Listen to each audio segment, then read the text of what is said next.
প্রিয় নবম শ্রেণীর শিক্ষার্থী, তোমাদের জন্য আমি অনুপম ধারার গণিত বইয়ের অনুপম ধারার 31 পৃষ্ঠার কাজ নিয়ে আসছি। আশা করি তোমরা সাথে থাকবে। তোমাদের 31 পৃষ্ঠার যে হাত খরচ প্রাপ্তির একটা খেলা আছে, ওই খেলাতে যে সমস্যা, সেই সমস্যার আমরা সমাধান করতে চেষ্টা করব। মনে করো তোমাকে 1 মাসের জন্য প্রতিদিন কিছু হাত খরচ দেওয়া হবে। হাত খরচ প্রাপ্তির জন্য তোমাকে 3টি বিকল্প দেওয়া হলো, যার মধ্যে থেকে যে কোনো একটি তোমাকে বেছে নিতে হবে। বিকল্পগুলো হলো এরকম: প্রতিদিন তোমাকে যদি 10 টাকা দেওয়া হয়, মাসের প্রথম দিন তোমাকে 3 টাকা, দ্বিতীয় দিন 3 টাকা 50 পয়সা, তৃতীয় দিন 4 টাকা, এভাবে প্রতিদিন 50 পয়সা করে বৃদ্ধি পাবে। 3 নম্বর বিকল্প হচ্ছে মাসের প্রথম দিন 1 টাকা, দ্বিতীয় দিন 2 টাকা, তৃতীয় দিন 4 টাকা, এভাবে প্রতিদিন আগের দিনের দ্বিগুণ করে বৃদ্ধি পাবে। আচ্ছা, উপরের কোন পদ্ধতি তুমি বেছে নিবে, কেন নিবে সেটা তুমি ব্যাখ্যা করবে। তোমাদের কাজ হচ্ছে কোন পদ্ধতি তুমি বেছে নিবে সেটা এবং কি করবে ব্যাখ্যা করবে। তাহলে আমাদের তোমরা প্রশ্নটা তাহলে আবার এক নজর দেখে রাখো। হাত খরচ প্রাপ্তির খেলা প্রশ্নটা একবার দেখো। আচ্ছা, তাহলে আমরা কোন পদ্ধতি বেছে নিব সেটা আমরা ব্যাখ্যা করব।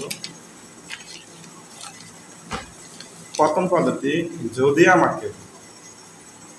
যদি তোমাকে প্রতিদিন 10 টাকা করে দেয়, তাহলে 1 মাসে বা 30 দিনে তোমার কত টাকা পাবে তুমি?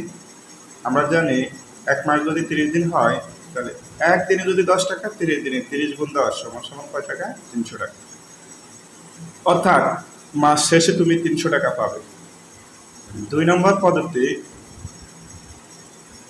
মাসের প্রথম দিন যদি তোমাকে 3 টাকা, দ্বিতীয় দিন 3 টাকা 50 পয়সা, আচ্ছা, তৃতীয় দিন তোমাকে যদি 4 টাকা দেয়, তাহলে এটা যদি আমরা একটা ধারায় ফেলি, তাহলে ধারাটা এরকম হয়: প্রথম দিন 3 টাকা, পরের দিন 3 টাকা 50 পয়সা, পরের দিন 4 টাকা, এইভাবে পরের দিন হবে 4 টাকা 50 পয়সা, পরের দিন 5 টাকা। আচ্ছা, বলছে প্রতিদিন 50 পয়সা করে বৃদ্ধি পায়। তাহলে এটি কি দ্বারা হয়? এটি একটি সমান্তর দ্বারা। এটার প্রথম পদ a সমান 3, আর সাধারণত d সমান পরের পদ দিয়েও আগের পদ, সেটা আমরা জানি।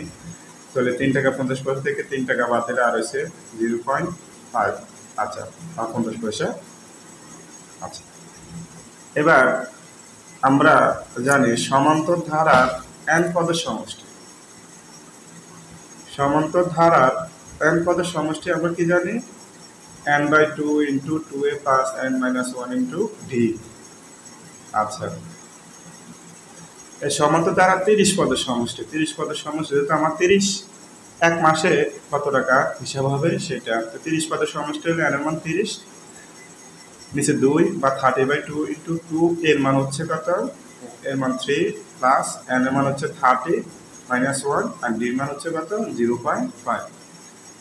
আচ্ছা, 30 কে 2 দিয়ে ভাগ করলে 15, 3 × 2 = 6, যোগ 30 থেকে 1 গেলে 29, আর 0.5 গুণ 15, 6 প্লাস 29 দিয়ে 0.5 গুণ করলে কত হইব? 16.5। আচ্ছা, 15 ব্র্যাকেট মানে গুণ, আর 16.5 এর সাথে 6 যোগ করলে হবে 20.5। আচ্ছা, তারপরে আমার এই 15, 15 আর কিন্তু 20.5 এটা গুণ করলে হবে আমার কত? 360 টাকা 5 পয়সা বা 50 পয়সা। তাহলে আমার পাই কত টাকা? 360 টাকা। অর্থাৎ 1 মাসে টাকা হবে 360 টাকা 50 পয়সা। এটা আমার হচ্ছে দ্বিতীয় বিকল্প।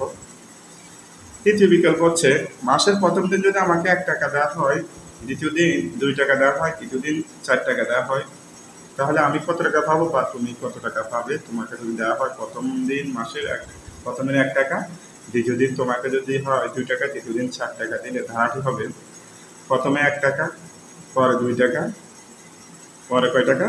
4 টাকা, পরে 8 টাকা, পরে 16 টাকা। অর্থাৎ এটা কেন বলে দেওয়া হয়েছে? প্রথম দিন যে টাকা দেওয়া হবে, দ্বিতীয় দিন আগের দিনের কয় গুণ? দ্বিগুণ। প্রথম দিন যদি 1 টাকা হয়, দ্বিতীয় দিন আগের 1-এর দ্বিগুণ হচ্ছে 2, আর তৃতীয় দিন হবে দ্বিতীয় দিনের দ্বিগুণ, 2 দুগুণে 4, এভাবে দ্বিগুণ দ্বিগুণ করে বৃদ্ধি পাবে। আচ্ছা, তাহলে এর ধারাটি কিরকম হয়? 1 plus 2 plus 4 plus 8 plus 16 plus, এটি একটি ঘনত্ব দ্বারা। কি দ্বারা? ঘনত্ব দ্বারা। কেননা প্রতিটি পদের অনুপাত সমান, অর্থাৎ দ্বিতীয় পদকে প্রথম পদ দ্বারা ভাগ করলে একই হয়, আর তৃতীয় পদকে দ্বিতীয় পদ দ্বারা ভাগ করলে একই হয়, আর চতুর্থ পদকে তৃতীয় পদ দ্বারা ভাগ করলে একই হয়। যেমন প্রথম পদ যদি a সমান 1 হয়, সাধারণ অনুপাত হবে 2 ভাগ 1 সমান সমান 2, এরকম। 4কে 2 দিয়ে ভাগ করলে 2 হয়, 8কে 4 দিয়ে ভাগ করলে 2 হয়, তার মানে একই রকম অনুপাত পাওয়া যায়। আচ্ছা, তাহলে এটা কি একই রকম পাওয়া যায়? অর্থাৎ যে কোনো ধারা, আমরা গুণিত ধারা কাকে বলে? যে কোনো ধারা পরপর দুই পদের অনুপাত যদি সমান হয়, অর্থাৎ পুরো পরপদকে আগের পদ দিয়ে ভাগ করলে যদি সবসময় সমান হয়, সেটা কি দ্বারা? গুণিত দ্বারা। এটা গুণিত দ্বারা। এই আর এর মানটা এক থেকে বেশি, তাহলে গুণিত দ্বারার n পদের সমষ্টি, আমাদের সমষ্টির সূত্র দুইটা, আর মানটা যদি 1 থেকে বেশি তাহলে এই সূত্রটা হয় a × r⁻n−1/r−1। যেহেতু আমার 30 মাস, এক বছর, এক মাস বা 30 দিন হিসাব করলে আমার 30 পদের সমষ্টি হবে। এর মান হচ্ছে 1, আর আর এর মান হচ্ছে আমার 2, আর n এর মান হচ্ছে 30 - 1, আর এর মান হচ্ছে 2 - 1। 1 আর কিছু করা যাবে না, 230, 2 যদি 30টা গুণ করা হয় তাহলে হবে এই সংখ্যাটা হবে আর -1। আচ্ছা, আর 2 থেকে 1 গেলে 1, নিচের একটা দাম না, এটা থেকে 1 বিয়োগ করলে আর বাকিটা থাকবে এতটুকু। আচ্ছা, তাহলে আমার 1 মাসে টাকা হবে, এত টাকা। আচ্ছা, তাহলে নিচে বোঝা যাচ্ছে যে এটা অনেক বেশি টাকা। টাকাটা কি? 107,37,41,823 টাকা। 107 কোটি কয় কোটি? 107,37,41,823 কত টাকা? 23 টাকা। অর্থাৎ 1 মাসে আমার টাকা হবে এত। উপরে যে 3টা পদ্ধতি, এই 3টা পদ্ধতির মধ্যে তুমি চিন্তা করে দেখো তুমি কোন পদ্ধতি বেছে নিবে।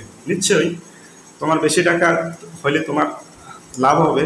তো উপরের পদ্ধতিগুলি হতে আমি ঘনম পদ্ধতি, মানে শেষ পদ্ধতি যেটা, সেটা বেছে নিব, কারণ ঘনম পদ্ধতিতে আমি বেশি পরিমাণ কি পাবো? টাকা পাবো। ধন্যবাদ। তাহলে আমরা বুঝলাম যে আমাকে যদি 3টা বিকল্পর মধ্যে যদি আমাকে 3টা বিকল্প আমি যদি টাকা নিই, তাহলে আমি একটা বিকল্প, 2টা, 3টা, তাহলে আমি ঘনম পদ্ধতিটা আমি বেছে নিব, কারণ এখানে আমি সবচেয়ে বেশি টাকা পাবো।